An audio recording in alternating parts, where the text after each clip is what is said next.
দিয়েছেন ঈসা নবীর মা মরিয়মের পেটে। জোরে বলো। আর বিনা অক্সিজেনে আল্লাহ মানুষকে বাঁচিয়ে রাখতে পারে, অক্সিজেন লাগে না। যে লোকটা বেঁচে ছিল সেই লোকটার নাম নবী ইউনূস আলাইহিস সালাতু ওয়াস সালাম। 40 দিন মাছের ভিতরে রয়েছে, সাগরের মাঝখানে ঘুরছে, কোনো অক্সিজেন নাই। আল্লাহ বলেছে মাছ আমার ইউনূসের যেন কোনো ক্ষতি না হয়। জোরে বলো। এই জন্য আমাদের তর্ক করা ঠিক না যে আল্লাহ কিরকম, আল্লাহর কে তৈরি করেছে। তার মানে এ ভাবতে চাচ্ছে যে আমি এখনো অকাল মৃত্যু হয় না কেন, নাক দিয়ে পায়খানা আসে না কেন আমার? আল্লাহর কে তৈরি করে? তোমার বাবার কি হয়?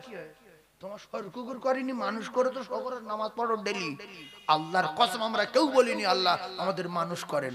আল্লাহর দয়া, আল্লাহ মানুষ করেছে। যিনি কুকুর করেছেন, যিনি সাপ করেছেন, তিনি ব্যাঙ করেছেন, তিনি ছাগল করেছেন, আমরা কেউ বলিনি। আল্লাহ অযাচিতভাবে আমাদেরকে মানুষ করে পৃথিবী পাঠিয়েছে। জোরে বলো, আরো চিল্লে বলেন। শুধু মানুষ হয়েছেন, শুকর আদায় করেন, আর ফের মরে যাবেন তো বেঁচে যাবেন, আর কোনোদিন মৃত্যু হবে না। এই দুটা লোক বলে না মরে গেলে বেঁচে যায়, ও ঠিক বলে। জাহান্নামে গেলে বেঁচে থাকবে, ও মরবে না।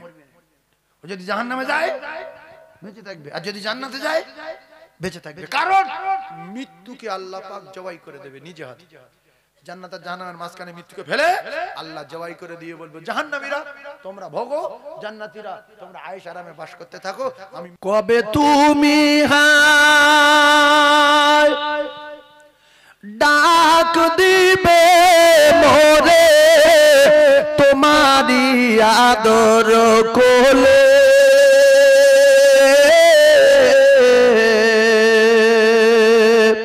তোমারি বক্ষেতে ঘুমায়ে পড়িব বিশ্বের মায়া ভুলে।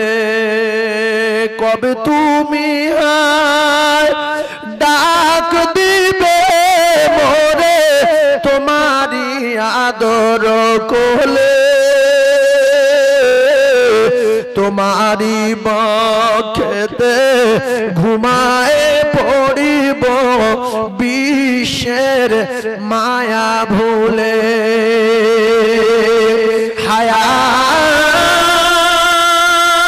হায়াত যেদিন ফুরায়ে যাবে মিটিবে সকল আশা,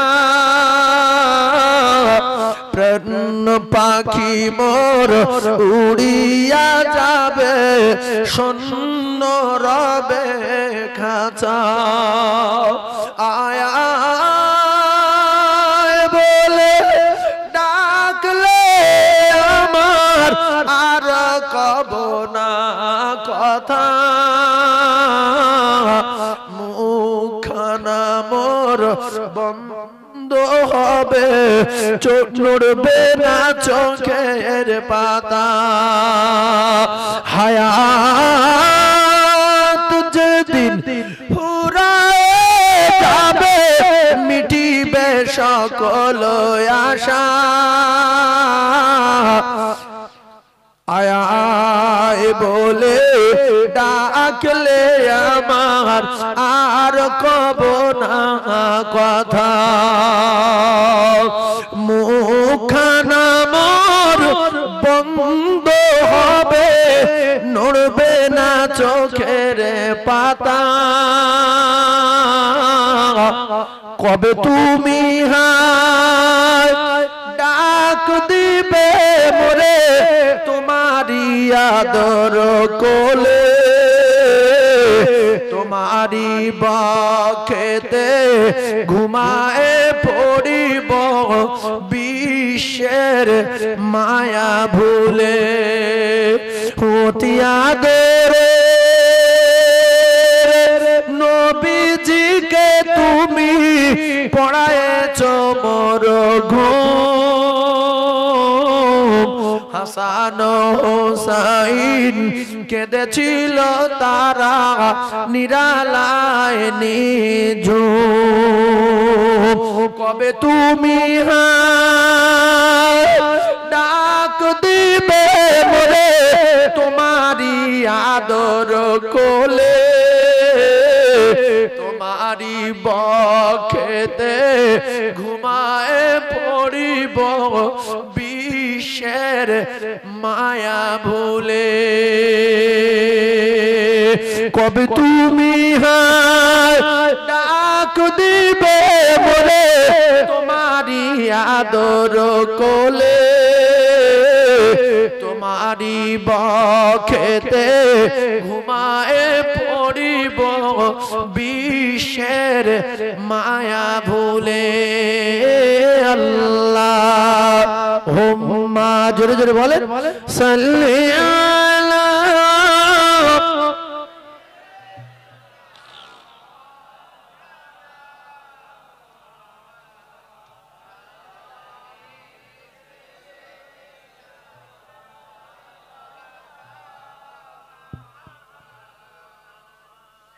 সাল্লাল্লাহু আলাইহি ওয়াসাল্লাম। রহমত পেলাম কটা?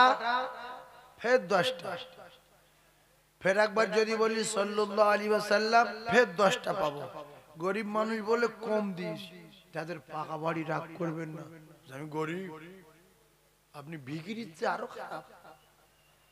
মেটিয়াপুরি গিয়ে দেখেন ধনী কার বলে, ওন যদি ভাল লাগে দিল্লি যান ধনী কার বলে, ওন যদি পছন্দ হয় একটু আরবে যান, এরকম পড়ে যাবে। আর এই শিউড়ির দিকে আমি গিয়েছি, 2তলা 3তলা বাড়ি, গরু থাকে, গরু। নবীর মেম্বারে বসে বলছি নিজের চোখে দেখ গরু থাকে। আর আমাদের এদিকে লোক 5 ইঞ্চি করে একটু ঠেলে তুলে দে, পাকা বড়ি পাকা বড়ি সাধ্য। কেন অত কেন? এটা বাঁটা বেঁধে আছেন, চুপ করে থাকে। সবসময় ভাববেন আমি ছোট সবাই বড়, আমি আমি আমি গুনাহগার সবাই ঈমানদার, আমি খারাপ সবাই ভালো, আমি খারাপ সবাই ভালো, আমি গুনাহগার সবাই ঈমানদার। এটা মনে থাকবে। সে আমরা সবাই গরিব না বাদশাহ, গরিব লোক না। আবু বকর সিদ্দিক বলছেন আমি বড় গুনাহগার, আল্লাহ বলছে তুমি জান্নাতের টিকিট লও। কত ভয় করছে কেন? কবরে কি হবে, হাসরে কি হবে, মিজানে কি হবে, পুলিশ রাতে কি হবে, কবর পার হতে পারবো কিনা, এত করার পরে ফের টেনশন, লাউ টিকিট দুনিয়ায়। জোরে বলুন সুবহানাল্লাহ। এত প্রেম করার পরেও আবার টেনশন, টিকিট লাও। আল্লাহ 10টা টিকিট দেওয়ার পরেও তারা কেউ নামাজ ছেড়েছিল? যে টিকিট পেয়ে গেছে আবার কি নামাজ, আর আমাদের টিকিট নেই তাতেও নামাজ। বিনা টিকিটই উইদাউট মার্কেট চলছে। যারা ওই স্টেশনে যারা টিকিট কাটে না না,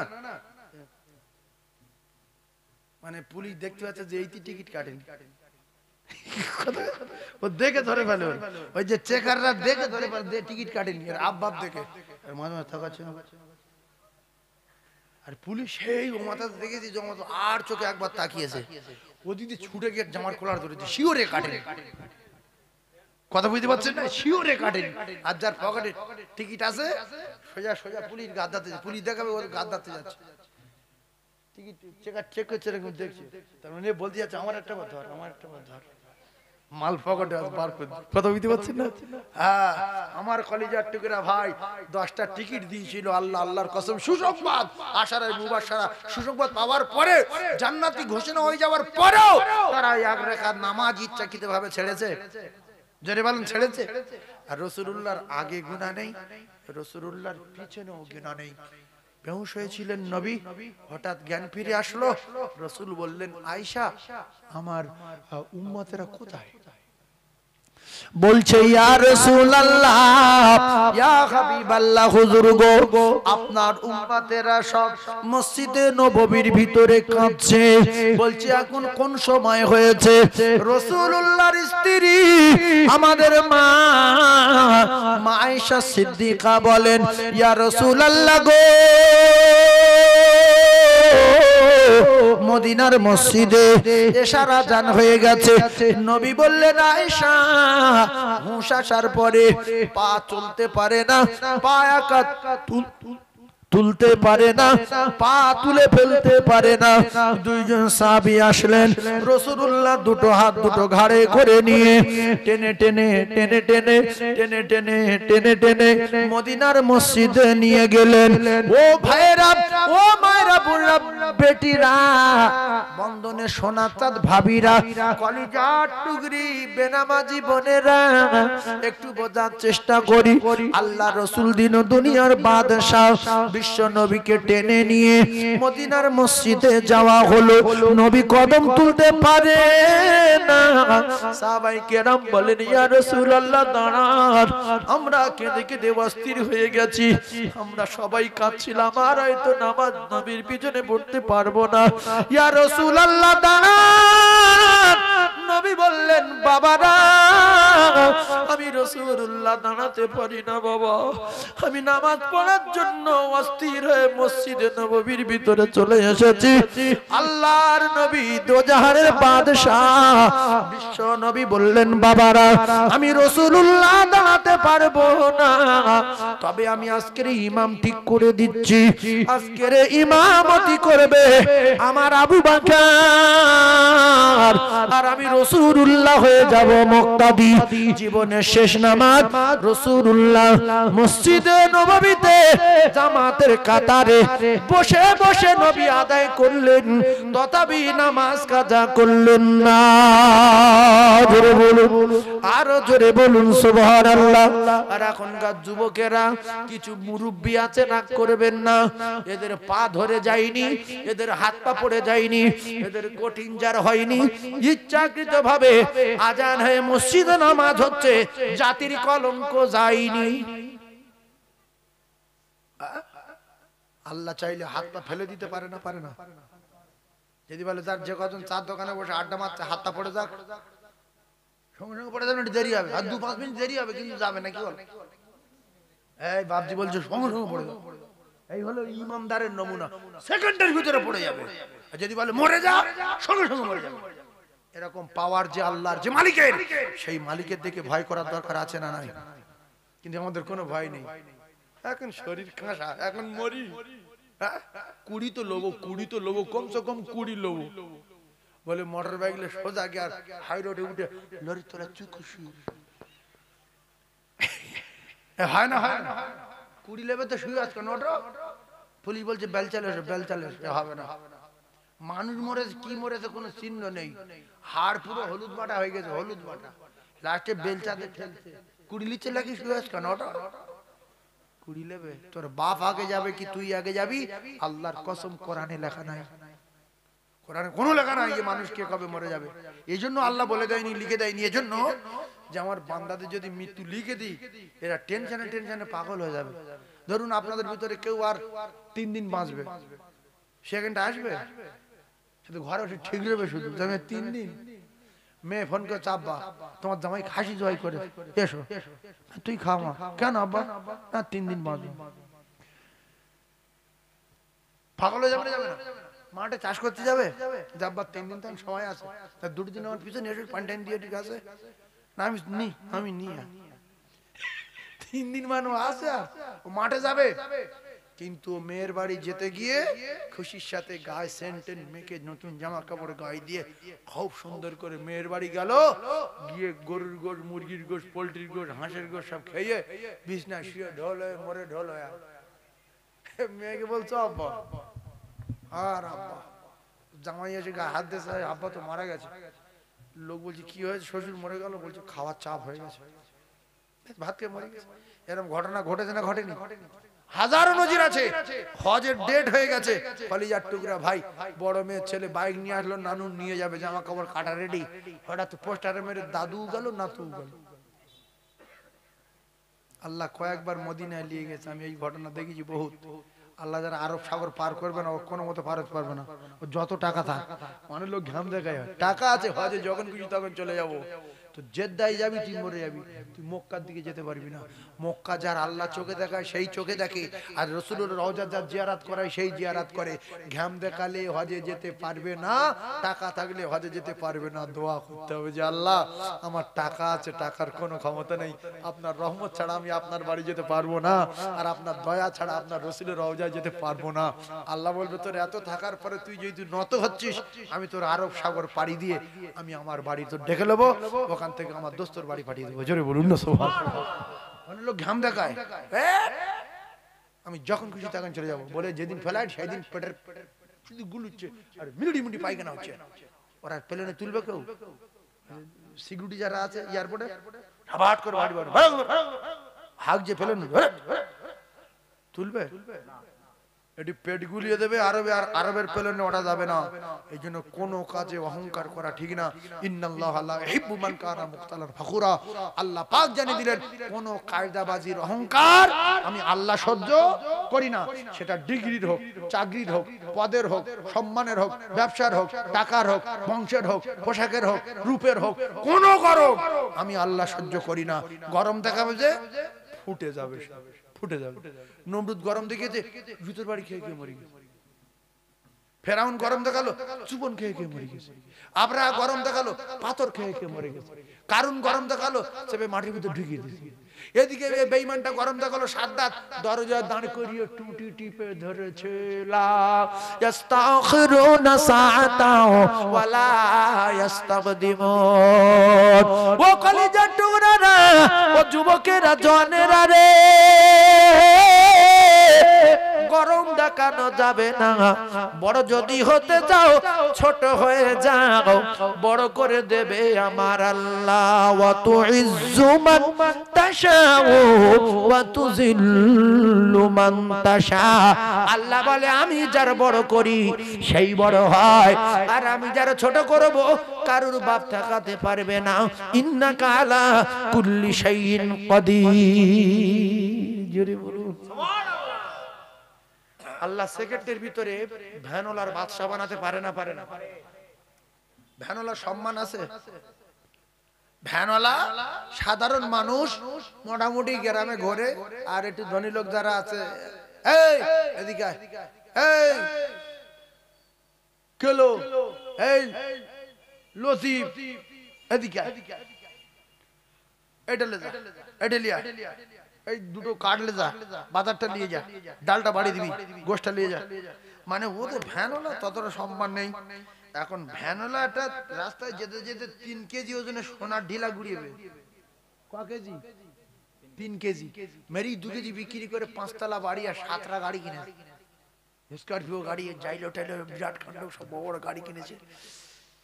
এখন কালকে ছিল হেই লতিফ সেই লতিফ, 5 তলা বাড়ি করার পরে 8-10টা গাড়ি কেনার পরে গ্রামের লোক সব বলছে আব্দুল লতিফ বাবু। কালকের কি লতিফ ছিল? হেই লতিফ সেই লতিফ। আর আজকের কি লতিফ? আব্দুল লতিফের বাবু। আল্লাহ বলছে, ওয়া তুইজ্জু মান তাশা, তোর আমি ইজ্জত দিয়েছি কি করে? কুলিল্লাহুম্মা মালিকাল মুলকি তুতিল মুলকা মান তাশা। এই পৃথিবীর জমিনগুলো কারো বাপের না, টাকা পয়সা ধন সম্পদ কারো বাপের না, সবকিছু আমি আল্লাহ, আমার সমস্ত মাল এবং মুলকের মালিক আমি আল্লাহ। আমি যার ইচ্ছা করেছি আমার কুদরতি খাজানা থেকে, মুলক থেকে আমি তার মাল দিয়েছি। ওয়া তানজুল মুলকা মিম্মান তাশা। এরপরে ও মাল পাওয়ার পরে হয়ে গেছে কত ইজ্জু মান তাশা, মাল হয়ে গেছে 20 তলা বাড়ি, অনেকগুলো গাড়ি, সম্মান দিয়েছে আমার আল্লাহ। আল্লাহ বলে, কে তোর বড় করলো রে সাদ্দাত? কে তোর কোটিপতি করলো? কে তোর এত টাকার মালিক বানালো? তার কথা তুই যদি ভুলে যাস, কত জিল্লু মান তাশা, ফের আমি আল্লাহ ভিখিরির আসনে বসিয়ে দিতে পারি। সাদ্দাতের কাছে নবী পাঠালো, আর নবী হুদ গিয়ে বললেন, আল্লাহকে মেনে নে, আমি নবী হুদ, আমাকে মেনে নে। বলছে আল্লাহকে মানলে কি দেয়? বলছে আল্লাহর আল্লাহ নবীকে মানলে আল্লাহ জান্নাত দেয়। বলছে জান্নাত কি রকম? বলছে এইরকম এইরকম বর্ণনা। বলছে আমি শুনে নিলাম জান্নাতের বর্ণনা, আমি কারুর মানতে যাব না, আর আমি কারুর মানবো না। আমার টাকার খবর কেউ জানে না। আমি এখন জান্নাত তৈরি করব, নিজে জান্নাতে যাব, আমি কারুর মানি না। আল্লাহ বলছে তোর মায়ের প্রসব করার সময় দিয়েছিলাম, তোর ঘুরে দেখতে দিলাম না। আর তুই জান্নাত তৈরি করবি, তোর সময় দেব, তবে ঘুরে দেখতে দেব না। পুরো রেডি বিল্ডিং জান্নাত তোর বাপ আরো দুজন মিলেও করতে পারবে না। মোটামুটি একটা বিল্ডিং তৈরি করে এবার যাবে, পিছনে হাজার হাজার লোক লস্কর, কার্পেট পিছনে আছে, মাথা খারাপ, সাদ্দাত সামনে, আর দরজায় যেন একটা কে দাঁড়িয়ে আছে। বলছে চল, বুঝতে পারছি কে যাচ্ছে। আজরাইল বলছে সব বুঝতে পারছি, আমি তো দেখতে পাচ্ছি কি আসছে। কাছে বলছে চলে যা, বলছে চলে আয়। কাছাকাছি গিয়ে বলছি তুমি কে? বলছে আমি মালাকুল মউত। বলছি তুমি কি করো? বলছে আমি টুটি টিপে ধরি, লা ইস্তাগফিরুনা সাতাম ওয়ালা ইস্তাগদিমুন। আমি মালাকুল মউত আজরাইল আলাইহিস সালাতু ওয়াস সালাম, আমার কাজ হলো জান কবজা করা। বলছে একটু পাক মেরে আসি, বহুত কষ্টের জান্নাত করেছি। বলছে হবে না, হেঁটে আসবো হবে না, মুখ বাড়াবো হবে না।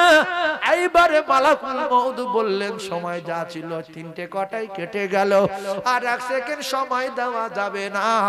দরজায় দাঁড় করিয়ে টুটি টিপে ধরেছে না, ধরে না। সেজন্য সাবধান, অহংকার করবেন না, গরম দেখাবেন না। যিনি আপনাকে মানুষ তৈরি করে 2 তলা বাড়ি দিল, 2 কাঠা জমি দিল, মাঠে 1 বিঘা জমি দিল, সেই মালিককে যে ভুলে যাবে, আল্লাহ তার কপালে আগুন দেবে। ন্যাংটা হয়ে তো এসেছিলাম, ভেতর ন্যাংটা হয়ে চলে যাবো নাকি? আন্ডারপ্যান্ট পরে যাবে। মানুষ মরে গেলে আন্ডারপ্যান্ট দাঁড়িয়ে সব খুলে লাইতো। আচ্ছা যেদিন জন্য একটা লোক আজকে মারা গেছে, আর আজকে একটা নতুন জামা কিনে চলো 2,500 টাকা দাম, ওইটা পরে মরে গেছে, নাপাক টাপাক কিচ্ছু হয়নি, তা শখ করে জামাটা কিনেছিল, ওইটা কি দেবে না কেটে দেবে? সব তো আমাদের এলাকায় কেটে দেয়, একই নিয়ম তো সব জায়গায়।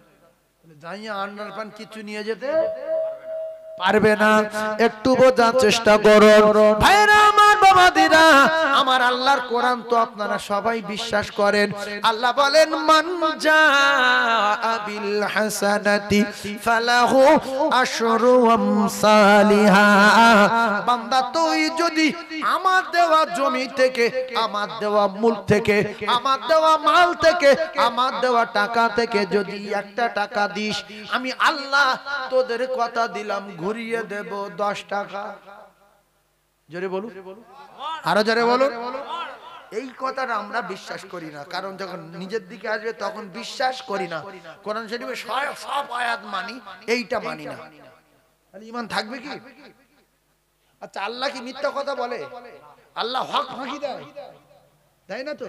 আল্লাহর কাছে অনেক মাল আছে না নাই? তাহলে এইখানে আপনাদের যাদের জমি আছে 5 কাঠা, 2.5 কাঠা, 1 বিঘা, 10 কাঠা মাদ্রাসার নামে লিখে দিতে হবে। যদি বলেন কোরআন শরীফ মানতে পারবো না, এই জায়গাটায় মানতে পারবো না, ওতে আমরা নেই। কোরআন সত্য, হ্যাঁ সত্য। আল্লাহ মিথ্যা কথা বলেছে না? বলেন। তুমি দাও না, দেবো না। তোমার ছেলে দেবে? হ্যাঁ। ছেলে তোমার পরিচয় দেবে না? তাহলে দেবে কেন? ও আপনি বুঝবেন না। 10 কাঠা দেবেন? আল্লাহর কোরআন ইয়াউমা ইয়াফিরুল মারউ মিন আখিহি ওয়া উম্মিহি ওয়া আবিহি ওয়া সাহিবাতিহি ওয়া বানিহি। কলিজা টুকরারা রে, কোরআন শরীফ বলে কসম খাওয়া লাগে না। কোরআন যেইটু বলে তোমার বাপ, তোমার মা, তোমার ছেলে, তোমার মেয়ে, আত্মীয় স্বজন, আওলাদ কেউ পরিচয় দেবে না। কোথায় দোকান, কোথায় ব্যবসা, কোথায় বাণিজ্য রে, কোথায় ছেলে, কোথায় মেয়ে, কেউ পরিচয় দেবে না, দেবে না। আল্লাহ রাসূল বললেন মরে যাওয়ার আগে আগে যদি তোমার নিজের জন্য কিছু কিছু সাদাকায়ে জারিয়া করে রেখে আসতে পারো, আমি রাসূলুল্লাহ কথা দিলাম ইল্লা মিন সাদাকাতিন জারিয়া, অটোমেটিক কবরে নেকি যাবে কিয়ামত পর্যন্ত, এ নেকি কোনোদিন বন্ধ হবে না। আর আমি রাসূলুল্লাহ কথা দিলাম যদি তোমরা দাও, আমি রাসূলুল্লাহ জানিয়ে দিলাম as-saqi wa হাবিবুল্লাহ, বদলা আমার আল্লাহর দোস্ত হয়ে যাবে। জোরে বলো। আচ্ছা, নবীর কথা কি মিথ্যা? তাহলে আল্লাহ সত্য যদি থেকে থাকে, আল্লাহ একজন যদি আমাদের স্রষ্টা হয়ে থাকে, এই নবীর হাদিসটা মাথায় রেখে আর একজন বলেন যে নবীর আমি মানি আর আল্লাহ আছে জানি, রাসূলুল্লাহ বলেছে যে আমার বাড়িতে দান করবে সে আমার আল্লাহর দোস্ত হবে, এটা সত্য কথা না মিথ্যা কথা? তাহলে 50,000 টাকার বিনিময়ে একজন আল্লাহর সঙ্গে দোস্ত করবেন? আপনার টাকাটা বড় না আল্লাহ আপনার কাছে অনেক বড়? আল্লাহ বড়। তাহলে 50,000 টাকা দিয়ে আল্লাহর সঙ্গে দোস্ত হয়ে যান, কে একজন আছেন বলেন? আর যদি বলেন কোরআন হাদিস মানি না, টাকা দিতে গেলে মানতে পারবেন, ফ্রি কি আসবো? তাহলে ফ্রি বলবো।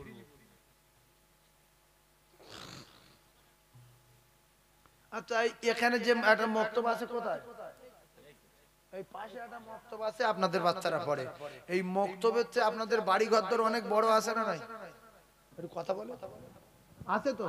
তাহলে সমস্ত কথাগুলো সত্য কথা আছে, আগে যারা পরিমাণ মিথ্যা কথা নাই, তথাপি আল্লাহ একটা কথা বারবার করে বলেছেন ওয়াকিমুস সালাত, ওয়াকিমুস সালাত, নামাজ নামাজ নামাজ নামাজ নামাজ নামাজ নামাজ কায়েম করো, নামাজ কায়েম করো, নামাজ কায়েম করো, নামাজ কায়েম করো, নামাজ কায়েম করো।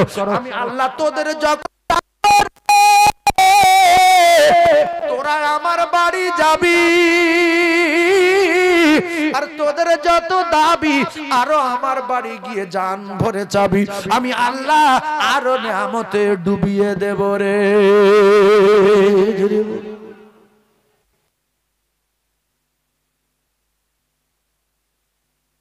বাপের জন্ম দিয়েছে তাই জমানে কথা বলতে, আল্লাহ বলে কিচ্ছু নাই মানি না। বাপের রাতে আরাম করি, বাপের দিনে চলাফেরা করি। কারুর যদি হতো বিশ্বাস করতো তাহলে অন্তত সেই মালিক এত কোটি কোটি টাকা সম্পদ দিয়েছে, একবার আজরাইল পাঠায়নি, জিবরাইল পাঠায়নি, ভাড়া চাইনি, অন্তত ডাকার পরে একবার সেই মালিকের বাড়ি গিয়ে ডাকে সাড়া দেওয়ার দরকার নাই? কুকুরের কাছে শিক্ষা নেওয়া দরকার আমাদের, কুত্তার কাছে। আলেমুলামা এত বলছে হয় না, যেখানে কুত্তার কাছে শিক্ষা নেন। একটা কুকুর বসেন, কুকুর পুষে আর ভাত, আপনার বাড়ি আছে, একদিন ভাত দিয়েছেন সকালবেলা, 3 দিন দেননি, ও 3 দিন পায়খানা গুড়িয়ে খেয়ে আপনার বারান্দায় বসে আছে। আপনি 3 দিন পরে বলছেন লালু, লালু বলছে লালু গু তো খাচ্ছি 3 দিন ভর, গু খাচ্ছি খাই, লালুর সঙ্গে সঙ্গে উঠে দাঁড়িয়েছে, কাকু ভালো আছেন কাকু, 3 দিন গু খাচ্ছি তবু আপনার ডাকের এক ডাকে সাড়া দিয়েছি, আমি নেমা খারামি করিনি। আপনি ফের বিকালে ডাকবেন, ফের সাড়া দেবো, তারপরের দিন ডাকবেন, ফের সাড়া দেবো। যদি কিছু না দেন, 1 সপ্তাহ খাবো না তবু আপনাকে বলবো না, গু খেয়ে এসে আপনার ডাকে সাড়া দেবো। আর আল্লাহ এত কোটি কোটি নিয়ামত খাওয়াচ্ছে, আমি খাসি খাই না, দেশি মুরগি খাই, একটু কচি পায়রা হলে খেতাম বাবু, ও একটু চিকেন হবে না, চিকেন, একটু সবজি, একটু ভেটকি মাছ, একটু বাগদা চিংড়ি হলে খেতাম। আল্লাহ বলতে সব তো আমার নিয়ামত। কারোর বাপ একটা ডিম তৈরি করতে পারে না, পারে? ডিম আগে না মুরগি আগে? হ্যাঁ ভাই ঠিক বলে। আপনারা কি বলছেন? মুরগি আগে। তাহলে সবার একমত তো? এই যে একজন বাবজি বলছে যে ডিম যদি না হতো মুরগিটা আসতো করতে।